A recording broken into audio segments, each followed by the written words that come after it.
Hey, this is Ron Macklin. I'm with Macklin Connection, and I'm also the author of the book, Everyone is Afraid. It's a fable about fear, friendship, and flourishing. And if you really want to learn how to level up your life, you should be listening to the Time to Shine Today podcast with my good friend, Scott Ferguson. Let's level up. Hey, Time to Shine Today podcast, Varsity Squad. It is Scott Ferguson here, and I am so blessed to be able to bring you an awesome conversation with somebody that I immensely respect, Ron Macklin from Macklin Connect. And he's a coach that I look up to, that I learned from. And if you're really looking to, if you're stuck somewhere or you're looking to level up your life to get to where that you can get to, you're just not sure of the path or you need a guide, please listen to this. Break out your notebook, sit back, relax, because Ron basically maps it out in our 30-minute conversation. So if you like this, please hit the like and subscribe. It really helps the sponsors and affiliates. Or for somebody that needs to hear it, please share it with them. The value in this conversation is above reproach. So without further ado, here's my really good friend, Ron Macklin from Macklin Connect. Let's level up. Time to Shine Today podcast, Varsity Squad. This is Scott Ferguson, and I have an interview that I've been wanting to do for a long time. And you wait till you hear this guy's voice. It's like we're the exact yin and yang and opposites, where he's really chill and so well spoken with the perfect podcast voice. And then you know me, I'm the boomer. But he is a fantastic podcast that's ranked in the top 10. And make sure you listen to it. I'll put it in the show notes, but don't go there right now. It's called The Story in Your Head. Just really fun knowledge nuggets, educational, that's just out there, and he just kicks butt on the mic. He not only that, he's from the page to the stage to the mic. My guy Ron here is just fantastic. And I am talking about Ron Macklin from the Macklin Connection. He's a husband, father, son, recovering engineer, student, leader, guide, entrepreneur, investor, human, minus self, and passionate about life, and all that we in awe as an AWE that we are living in and wonder for how life works. And he reminds us that as humans, we are not meant to survive on our own. This is true in all aspects of life, especially in business. By changing your company culture through communication and connection, your company can begin to thrive. And Ron, thank you so much for coming on. Please introduce yourself to Time to Shine Today podcast, Varsity Squad. But first, what's your favorite color and why? Thanks, Scott, and thank you for the show and everything that you do. Yeah, man. I'm a big fan. So Thank my you. favorite color is probably blue. Blue. That's not probably. It is blue. Let's be committal here, right? Commit to this thing. Yeah. There we go. Well, this weekend it's got to be that ocean of red, right? Because my man here lives in Kansas. Now, my favorite color doesn't mean that's my favorite team, right? Go Chiefs! Beat Go the Chiefs. Niners, please. I love Yes. it. I love it. So, Ron, I see that you're a recovered engineer, basically. Recovering engineer, yeah. Let's get to the roots, man. Talk to me a little bit. So, like when I started out, my father was an engineer, so I grew up in a world like I was going to become an engineer, right? Sure. And then I kept hanging out with my grandfather on the farm, right? And I loved farming. I loved being out in the woods and being in the trees and working on stuff, right? And then I studied farming and agriculture for one semester, and I go, ooh, I don't want to do that, right? Oh, no, that's not my game. So I go, well, I'll fall back to engineering. And then I went and learned all the engineering, got a degree in engineering. But I was able to recover because engineers, like, they're in a world of like, these things are things and things are real and things are fixed and permanent. And I'm more of a language guy. Like we make up stories. In fact, we can bring language is generative. Yeah. My favorite line is like, and on the third day, God said, let there be light. He didn't say, oh, and there's the light, right? He goes, no, he said, let there be light. Yeah. And I hold language as generative, and it's kind of different than engineering. So I always call myself a recovering engineer, because what is important to me is not the piece of equipment outside of us, right? But the stories we have in our head. Why the podcast is called that, and how we can relate to each other and be open and trusting and really like authentic with each other. Which authentic is like you're authoring your life. You're responsible in creating and authoring your life. And now we can do that with another person, like we're going to do here today. Yeah. And what you produce is amazing. Yeah. What we're going to put out here is going to be just straight fire.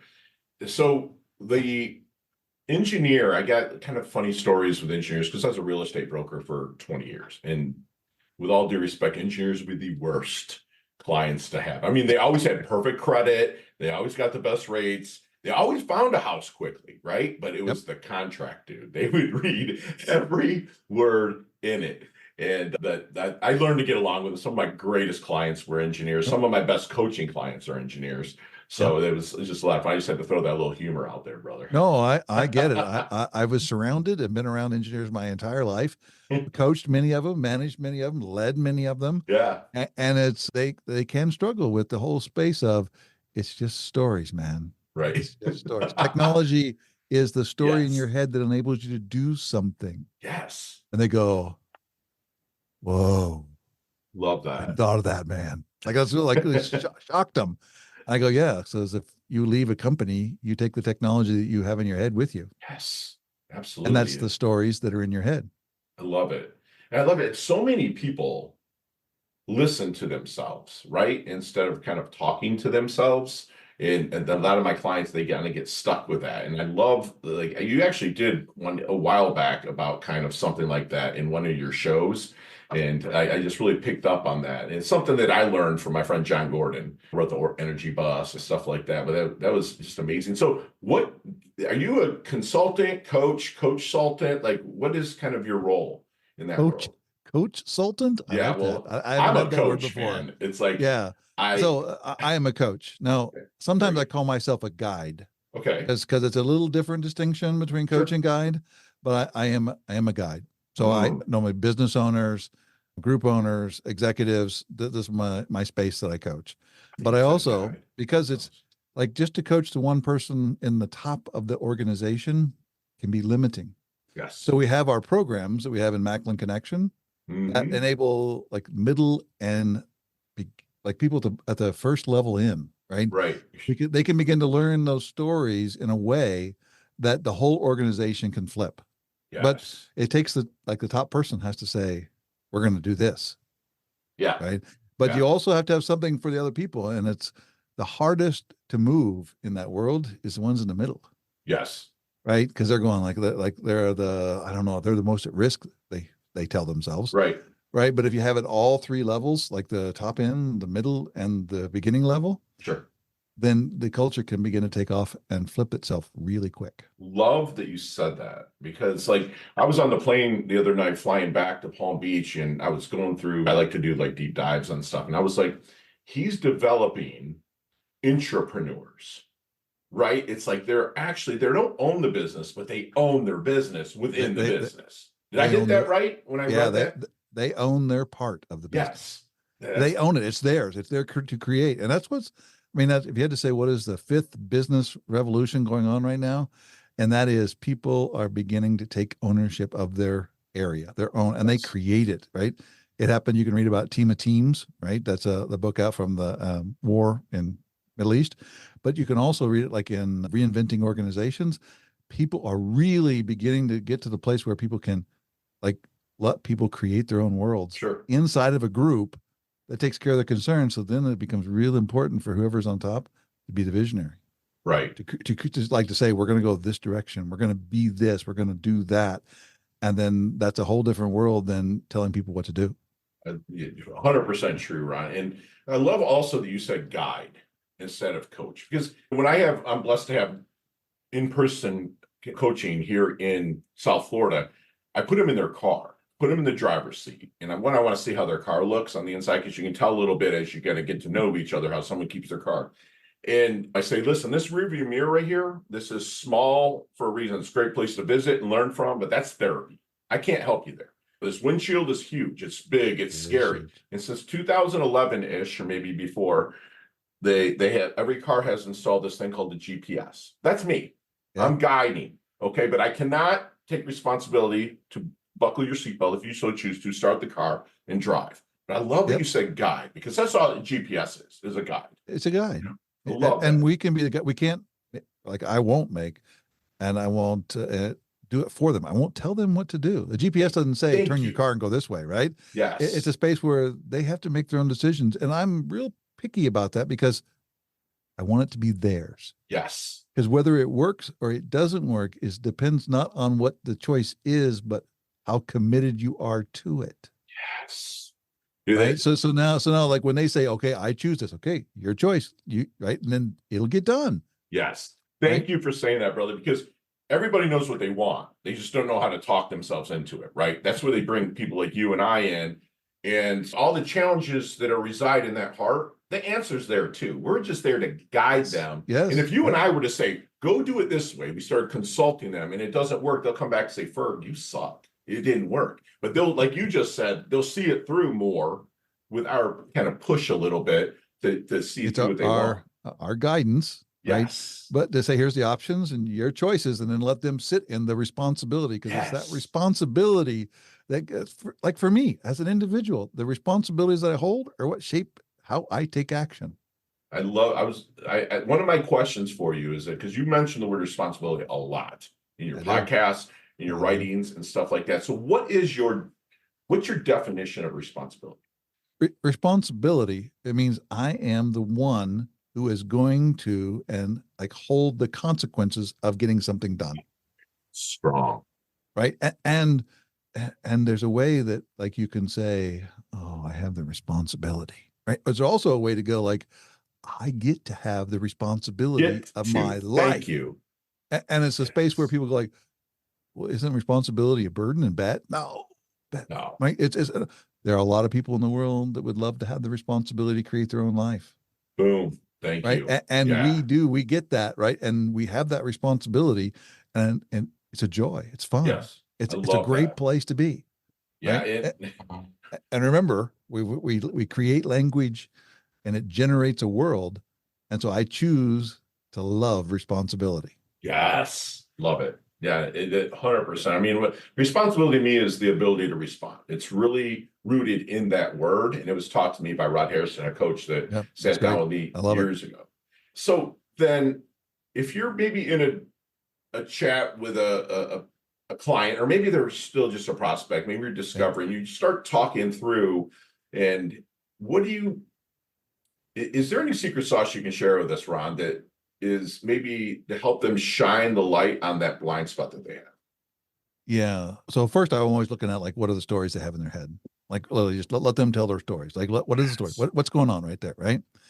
And then the secret sauce is, and normally I have a name for it. I either go with the elderberry wand or a magic wand, right? But inside that space, right? And then I say, okay, I've got the elderberry wand, which is the most powerful wand from Harry Potter, right? And I hand it to them and I go, okay, if you had a magic wand and you could make all of this happen, what would it look like? And then let them create something that's like, they go, well, all those things that they've had their stories in their head about, I can't do this, I can't do that, they won't ever do this, they won't ever do that. They take those away and they create a vision of where they want to go and what they want to do. That is so strong.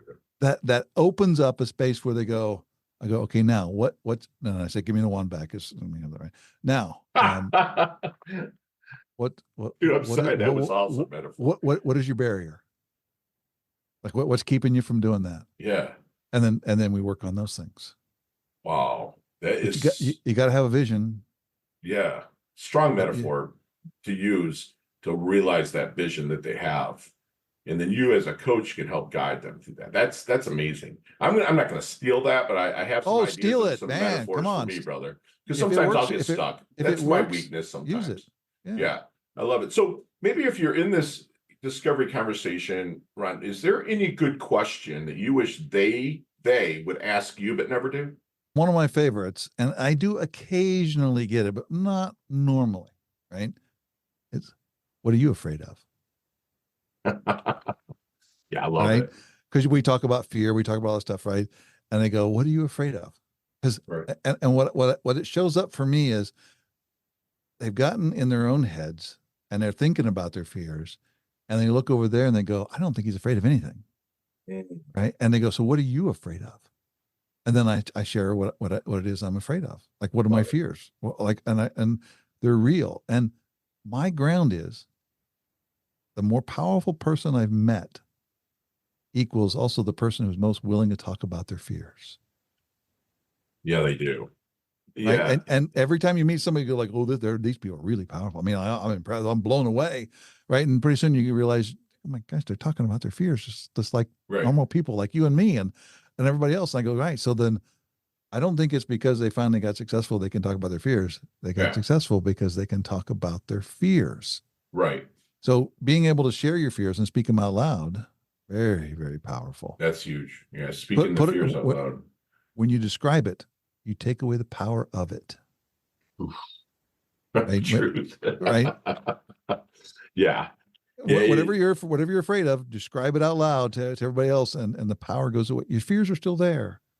The power's gone. Power's gone. Yeah. And without power, they can't really It can motivate through. Right. You can now go take the actions you want to take. You can be responsible to take those actions, Yeah. because even though you're still afraid, Love right? it. But you now that doesn't have the power over you. Love it. And so what do you feel that your strengths are in coaching then? I'm a very strong listener. Maybe one of the biggest aspects of like all my coaching is listening. Yeah. And listening is, so we have several metaphors we use, but it's to get to nothing. Right. Which is a Heideggerian term, but it's to get to nothing, which is like, we can't ever do it. But how do we get all those things out of our head as we can, so we can actually listen to what they say? Now, if we hold their story, right, what they care about, what they're after, right, and then we really listen from nothing, we can notice things inside of what they're doing that they can't notice. Like I can't notice because I'm too busy being me, right? But we can really be in that space to be a really powerful listener. And that's one of my, I say that, but also many of my clients have said, you're an amazing listener. Right. I also think you're probably super curious as well. It's true. Yeah, I can definitely see that. Yeah, guilty. Yeah. So how about weaknesses? What do you really work to level up in your coaching game? That's a great question. That's the line you say when you're thinking about something, right? That's a great question. Like, why is this idiot asking me this? Jerk. Space, right? Weaknesses are when I can't get to zero, can't get to nothing. Like I have my own stories inside, like, well, he needs to do this or he needs to do that. Dude. And I just kind of, boom, it comes in through and I go, oh, wait a minute, that's my own stuff coming out. Right. And it's a real weakness, but I'm getting better. Good. Like I'm really getting better at this. Right. It's a space that when I'm doing that, I'm really adding no value to the world. Yeah. But I am in my own head. Right. Right. Just busy way. And so building the skill to notice that, to do that. Yeah. And that's one of my weaknesses, watching those stories come in. Yeah. Thank you for being transparent with that. And mine is really wanting to finish their sentence. Not a guide, but more of like somebody that's telling them. Sometimes I have to catch myself, and I've been really getting a lot better with that. I remember this is 15 years ago, and I was going through coaching school, and they're like, after you had to do a coaching in front of people, then teachers be like, "You are a great consultant, Scott, coach." And I was like, "What does that mean?" I'm just trying to help them, and I realized that's amazing. So, Ryan, have you seen the movie Back to the Future? Oh, yeah. Okay.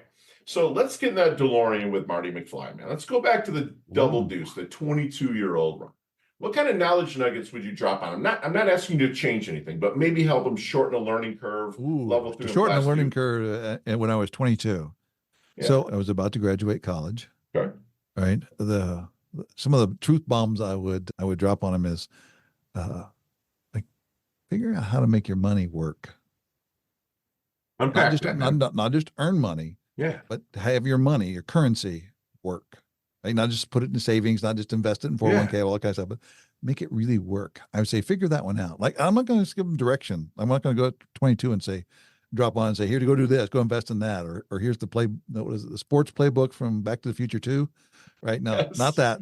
Biff. I say, look, figure out how to make your money work. Right. Okay. And then the second thing I would say is, which it took me a lot of years after that before I figured it out. Everybody out there is just as afraid as you are. Yes. And there's nothing wrong with you that you're afraid. Yes. It's normal. Yes. Yeah. Because for 15 years, between that 22 to the time I finally met and Dr. Bowen White and actually had that story told to me, it like I was hard on myself. Right. I was miserable. Yeah.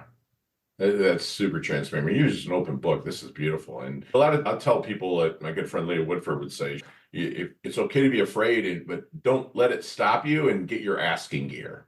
She would say, get your asking gear, ask. There's people out there that just want to share, man, which is beautiful. So how does Ron want his dash remember? That little line in between your incarnation date and your expiration date, life date and death date. Hopefully it's way down the line. But how does Ron want his dash remember? kind of, I think you said at the beginning, right? Storyteller. Yeah, Yeah, storyteller. absolutely. Yeah, And I hold that it's the only tool we as humans have, yeah. Truth. storytelling.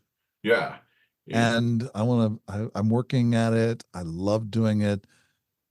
Nothing can reshape a world faster than a really good story. really good story. I mean, no matter where it is, whether it's a book, a movie, telling it on stage, whatnot, you can lock them in, and you can tell the people that are passionate about the storytelling part of things, on adding the fables and whatnot. So that's fantastic. So, Ron, if people were to really know you, if you were to really know me, you would know what? So if they would like, they really got to know who I was. Yeah, if they really knew Ron Um, Macklin. well, what they say they're most surprised about is how much I care.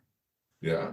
Like they meet me and I can be like, I'm also 6'4", 200. I was a I saw a lineman in picture of college. you. Yeah, Tall yeah, dude, man. yeah. Absolutely. So Yeah. it's like I'm a big guy, right? And also I have this crease in my forehead, right? So it can look like I'm really serious all the time, right? Like really intense, right? Right, right. And they go, no, you're really, you care a lot. Yeah.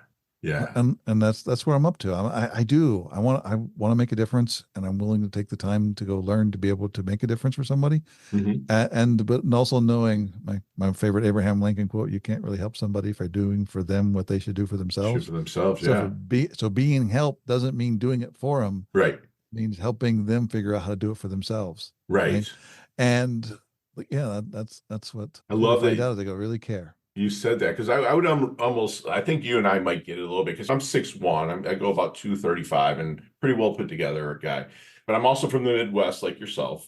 Yep. And so when I come down here to Florida on the East Coast, where everyone from Brooklyn and Boston and stuff like that come down here, I still go in for hugs, right? And they'd be like, dude, big guy. Eh. So I'm like, I had to do a deep dive. I'm like, why don't these people like me? Come on, Scott. And it was because they all live on top of each other. You give them their space from jump, from start.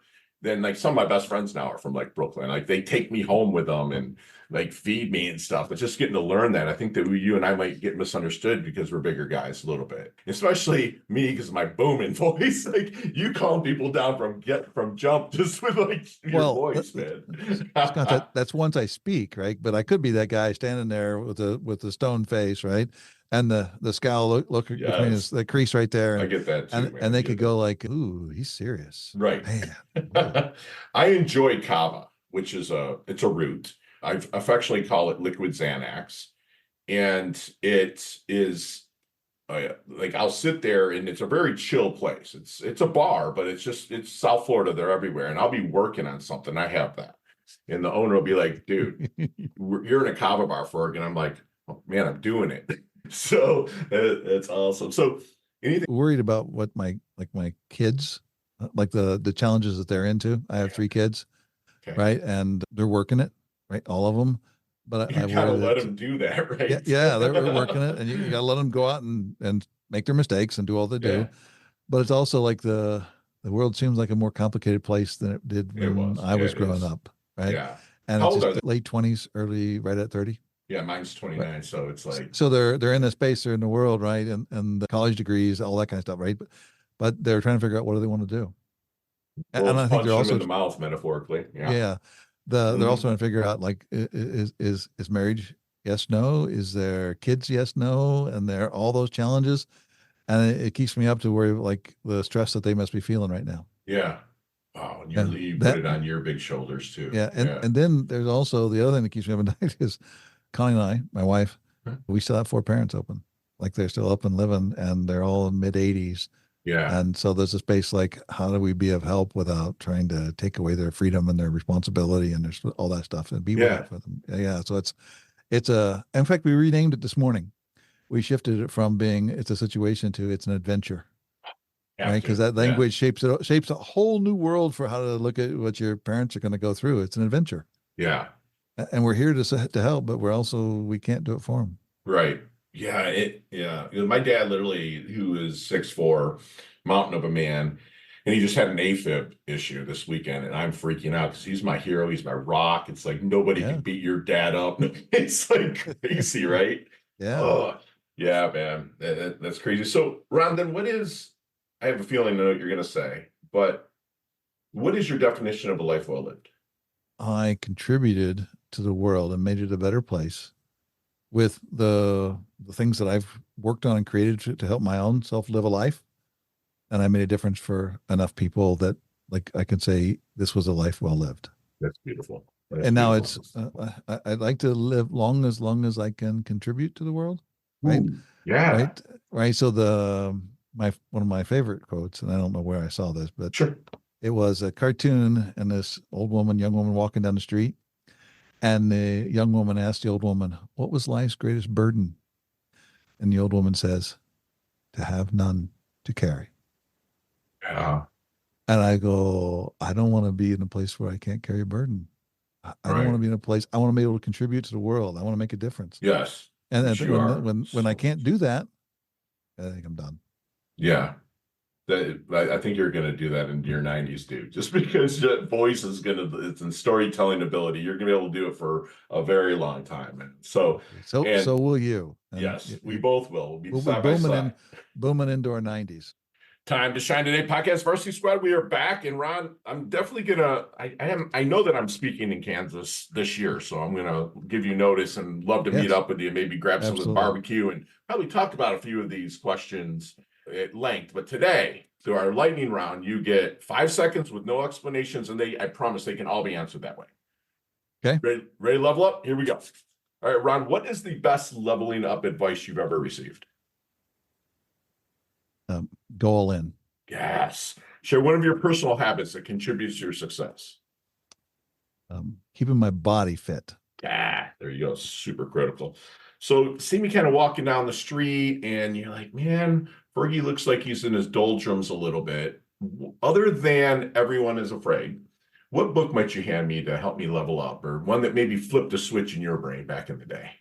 The Tree of Knowledge, man. That one Oh, there just rocked yes. my world. Yeah. Yes, absolutely. So what's your most commonly used emoji, if any, when you text? Normally it's thumbs up. Okay, very cool. That's it, right? There's thumbs Yeah. up. Occasionally it's that eyebrow up. Yeah, people's eyebrow kind of thing. Yeah. Love it. So nicknames growing up? Big Mac, all right, and Muffin Man. Love it. Love it. So any hidden talents or superpowers that you have that nobody knows about until now? I crazy. I do love to crochet. Really? That's Yeah. amazing. I'm going to show you when we're done. I literally got a crochet kit, bro. Like, cause I want to learn. It slows Yeah, me no, down. It's almost meditative for me. I think it is it's meditative. You just yeah. kind of keep going and Yeah. make a hat or pair of gloves or Very something else, cool. right? But it just keeps Awesome. and it's good for the Hands. Yeah, fingers. man. Yes. Chess, checkers, or Monopoly? Neither. Go. I love it. Headline for your life. Headline for my life. Ooh, that's a really tough one. Headline for my life is it was a good ride. Good ride. I love that, man. Go-to ice cream flavor. Oh, vanilla. Me too, dude. Absolutely. There's a sandwich called the Big Mac Muffin Man. Build that sandwich for me, man. What's on that sandwich, brother? Oh, it's gotta have lots of Italian sausages and Italian seasonings and stuff like that. It's gotta have lettuce, gotta have tomato. It's gotta have some oil and pepper on it. There you go. And I'd say not healthy, but bacon. Yeah, man candy. You have to have man candy. Gotta have I was some going bacon to in add there. that if you didn't. That's awesome. Beautiful. Favorite charity and or organization like to give your time or money to? Well, we've always done stuff for the Catholic Social Services stuff, Nice. and that's a great question because I've given to several, Yeah, and I'd say I don't have really a favorite at this time. No, very good. Very good. Last question. We can elaborate on this one, but what's the best decade of music? 60s, 70s, 80s, or 90s? Well, I don't know. I'd say the 70s.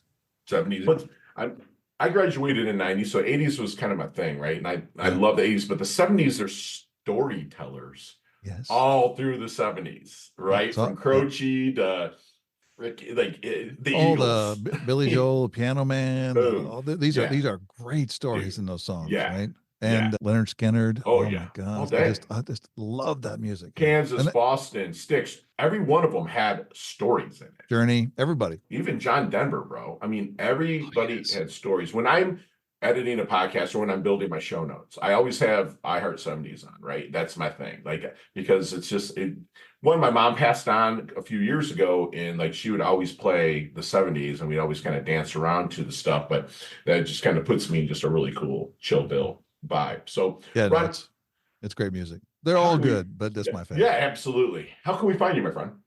The best way to reach me is send me an email at ron@macklinconnection.com, right? Or you can always go to Macklin Connection, macklinconnection.com, fill out a form there. I'll get in touch with you. Or you can go to our .mn.co and make Okay. an application, and we'll let you into the community, and you can find me there. Gotcha. Donnie, please make sure you get that link for that. Okay. Thanks. Okay.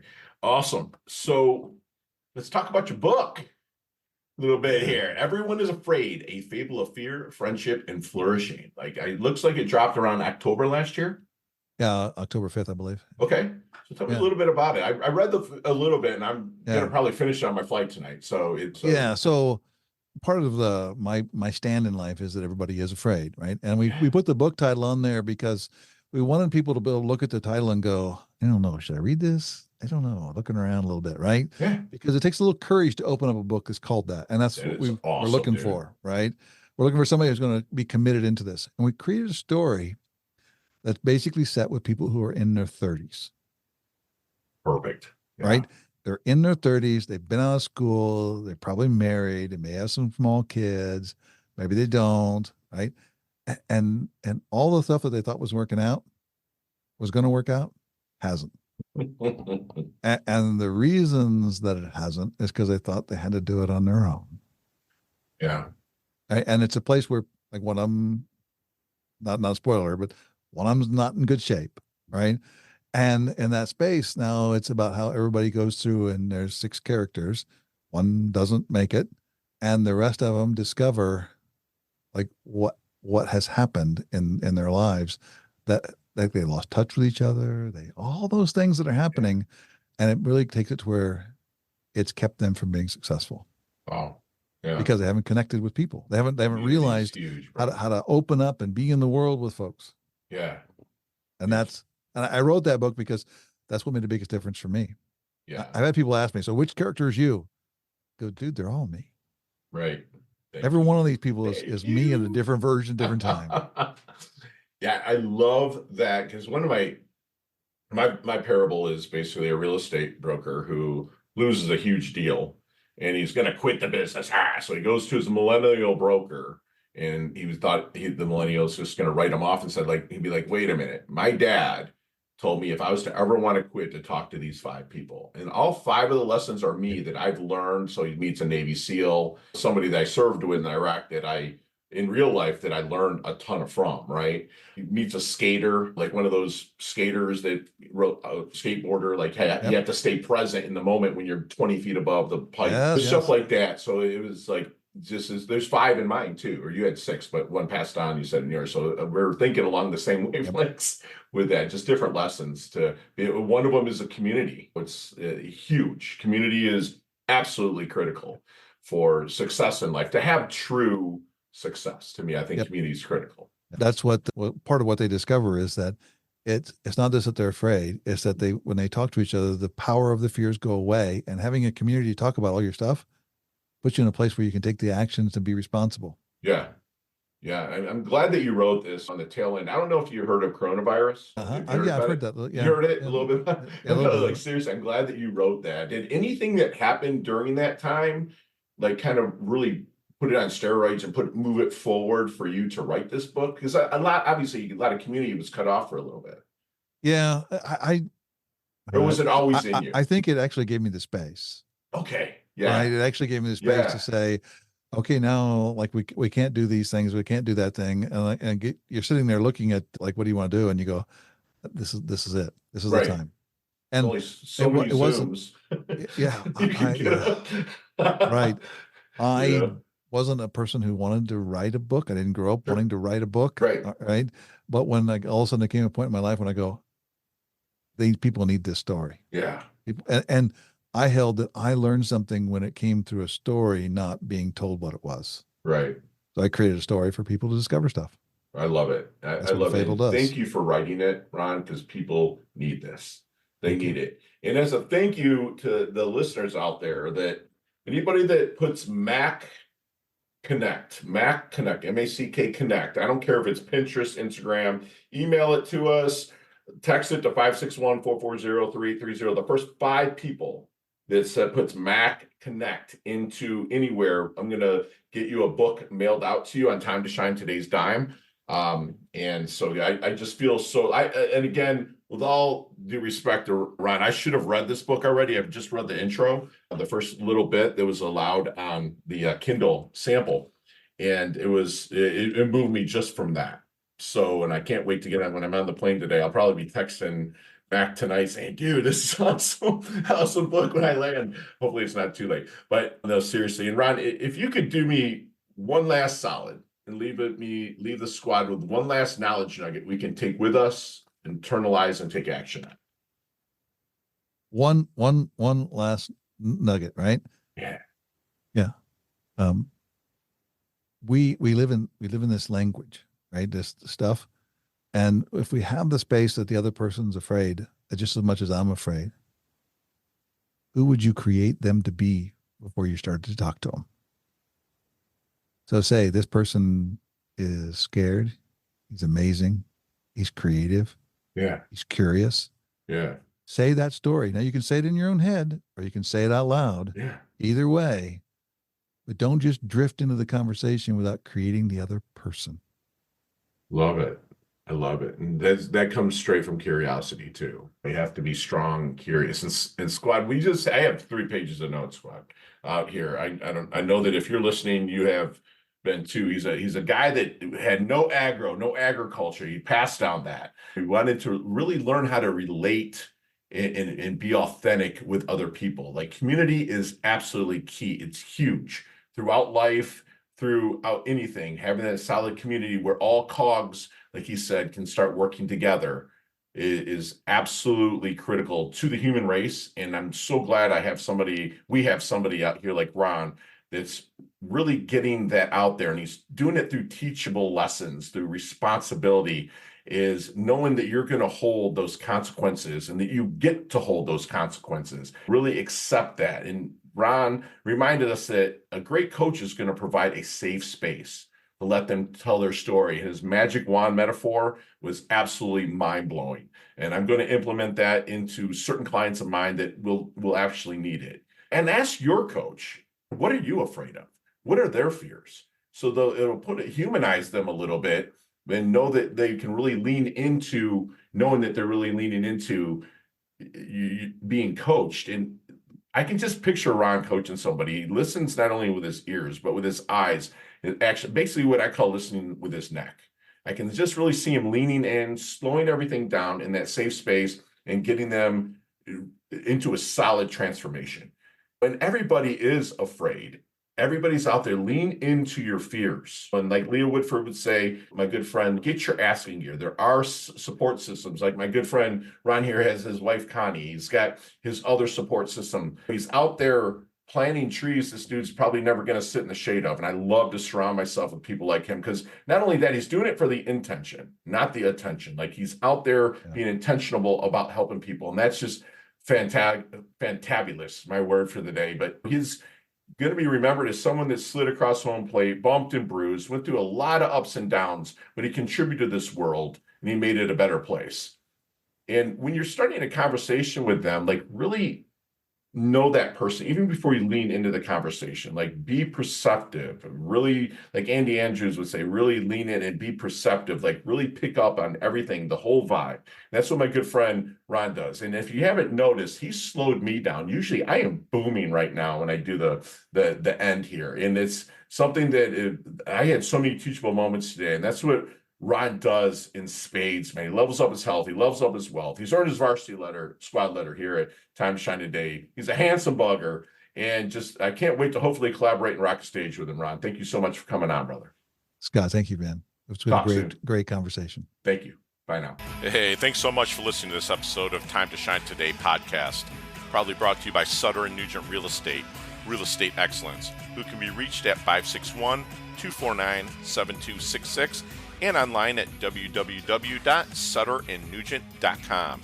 If you are a business owner or professional who would like to be interviewed on Time to Shine Today, please visit timetoshinetoday.com/guest. If you like this episode, please subscribe on Apple Podcasts, Google Podcasts, Stitcher, Spotify, iHeartRadio, or wherever you get your podcasts. There's a link in the show notes to our website. Also there, you will see our recommended resources. We hope that you will support our show by supporting them. If you like what you've been listening to, it'd be great if you could just give us a 5-star rating and tell your friends how to subscribe while you're at it. I'm your host, Scott Ferguson, and until next time, let's level up. It's our time to shine.